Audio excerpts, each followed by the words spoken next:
সন্তানদের পরীক্ষা দিতে ব্যর্থ হবে। এই যে পরিস্থিতি, এই পরিস্থিতিতে কেন প্রশাসন আপনার ওই টিএনজেড এর মালিককে কেন গ্রেপ্তার করে আইনের আশ্রয় নিচ্ছেন না কেন? এটা আমাদের কথা যে একটা কারখানার জন্য আরো যে 40টি কারখানা বন্ধ হয়ে যাচ্ছে, এই দায়ভার কি ওই মালিক এড়াতে পারেন? আমি মনে করি কোনোভাবে এড়াতে পারেন না। আর প্রশাসনও আমি মনে করবো যে প্রকারান্তরে ব্যর্থ হচ্ছে। কারণ প্রশাসন যেসব কমিটমেন্ট আদায় করেন, সেই কমিটমেন্ট অনুযায়ী যখন শ্রমিক টাকা না পায়, তখন শ্রমিক পেটের তাগিদে আপনার রাজপথে তার অবস্থান নেয় এবং জনদুর্ভোগের সৃষ্টি হয়।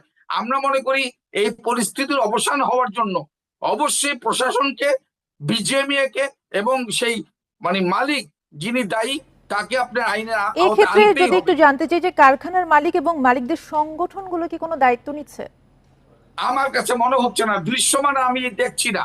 আপনি দেখেন, আপনার আমাদের যে সংবাদদাতা আপনার তথ্য দিলেন,